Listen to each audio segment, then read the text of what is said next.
Hello students, today I, Dr. Najmi Shabbir will teach you interest on advance tax payment. ठीक है, तो अभी तक हमने पढ़ा था कि एडवांस टैक्स को कैसे कैसे इंस्टॉलमेंट्स में किन किन डेट्स पे पे किया जाता है. नाउ अब हम ये पढ़ेंगे क्या एसएससी पर इंटरेस्ट ऑन एडवांस टैक्स की भी ऑब्लिगेशन है. हाँ, तो इन दो सेक्शंस में section 234B and section 234C के अकॉर्डिंग एसएससी पर इंटरेस्ट ऑन एडवांस टैक्स की ऑब्लिगेशन है. सो एज वी नो कि एडवांस टैक्स का जो पेमेंट होता है वो एस्टिमेशन बेसिस पर होता है. ठीक है, दैट इज़ पे एज यू अर्न. ठीक है, गवर्नमेंट ने कहा है कि जैसे जैसे आप अर्न करते हैं अपनी इनकम को, आप उसी के अकॉर्डिंग अपना टैक्स का पेमेंट करें. डैट इज़ एडवांस टैक्स, इसीलिए इसको एडवांस टैक्स कहा जाता है. So according to section 234B interest is payable if advance tax is paid less than 90% of the assessed tax. मतलब जो टैक्स जो रियल टैक्स लायबिलिटी है उसको हम कहेंगे एसेस टैक्स. ठीक है, और हम जो एडवांस टैक्स का पेमेंट करते हैं that is on estimation basis. ठीक है, तो जो रियल टैक्स लायबिलिटी है वो हमारी एडवांस टैक्स से कुछ डिफरेंस में हो सकती है. ठीक है, ऐसा पॉसिबल नहीं है कि हमने जो एडवांस टैक्स का एस्टिमेशन किया है, बिकॉज एडवांस टैक्स का पेमेंट जो होता है वो एस्टिमेशन बेसिस पे होता है. ऐसा पॉसिबल नहीं है कि जो हमने एस्टिमेट किया है वो हमारा रियल टैक्स लायबिलिटी के बराबर हो जाए. ठीक है, सो समवॉट ये डिफरेंस आ जाता है. ठीक है, सपोज जो रियल टैक्स लायबिलिटी बन रही थी वो बन रही थी हमारी 1 लाख, लेकिन एसएससी ने जो एडवांस टैक्स का पेमेंट किया वो किया 90,000. ठीक है, सो क्या इस केस में हम एसएससी के ऊपर इंटरेस्ट का ऑब्लिगेशन बन रहा है या नहीं बन रहा है. ठीक है, तो हम देखेंगे according to section 234B interest is payable. ठीक है, if advance tax is paid less than 90% of the assessed tax. मतलब जो रियल टैक्स लायबिलिटी थी उसके अगर 90% से कम पे किया है एडवांस टैक्स एसएससी ने, तब उसके ऊपर इंटरेस्ट की ऑब्लिगेशन बनेगी. अगर 90% से ज़्यादा पे कर दिया है तो इंटरेस्ट की ऑब्लिगेशन नहीं बनेगी. ठीक है, सो जैसे मैंने यहाँ पे बताया कि सपोज रियल टैक्स लायबिलिटी थी एसएससी की 1 लाख और एसएससी ने जो एडवांस टैक्स पे किया वो पे किया 90,000. ठीक है, सो 90,000 पे किया तो यहाँ पे उसने 90% पे कर दिया रियल टैक्स लायबिलिटी का, तो यहाँ पे उसकी interest obligation under section 234B नहीं बनेगी. Suppose real tax liability 1 lakh थी बट एसएससी ने जो पे किया वो पे किया यहाँ पे 80,000. तो 1 लाख का 90% हमारा हो गया 90,000. ठीक है, बट उसने पे किया 80,000 मीन्स लेस देन 90% पे किया है. तो इस केस में एसएससी पर under section 234B interest payment की ऑब्लिगेशन होगी. तो इंटरेस्ट पेमेंट कैसे होगा, that is simple. Interest rate होगा डैट इज़ 1% पर मंथ. मतलब पर मंथ 1% लगेगा.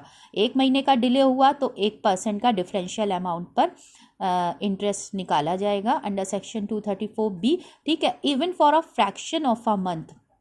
ठीक है, अगर एक मंथ में सपोज 40 डेज़ का डिले हुआ है, 40 डेज़ का हुआ है या 50 डेज़ का डिले हुआ है, सपोज 50 डेज़ का डिले हुआ है तो हमारे 30 डेज़ का तो 1 मंथ हो गया. ठीक है, वो 1% उसका हो गया.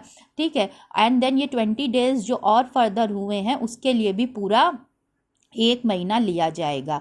मतलब इंटरेस्ट जो यहाँ पे लगेगा वो 2% लगेगा 2 महीने का. ठीक है ना, तो यहाँ पे क्या हम देख रहे हैं कि अगर 3-4 दिन भी डिले हो जाता है तो उसको भी पूरा 1 महीना लिया जाएगा. ठीक है, तो सपोज एग्जाम्पल इज हियर कि रियल टैक्स लायबिलिटी थी 1,03,000 और एडवांस टैक्स पेमेंट यहाँ पे किया है एसएससी ने 95,000. ठीक है, तो बैलेंस जो उसने पे किया that is on 15th of April. तो what is interest payable under section 234B. तो यहाँ पे हम देखें 90% ऑफ 1,03,000 हमारा आ रहा है 92,700. ठीक है, सो यहाँ पे इसने जो 90% से ज़्यादा पे किया है एडवांस टैक्स, तो यहाँ पे कोई भी इंटरेस्ट की ऑब्लिगेशन नहीं होगी एसएससी के ऊपर, ठीक है।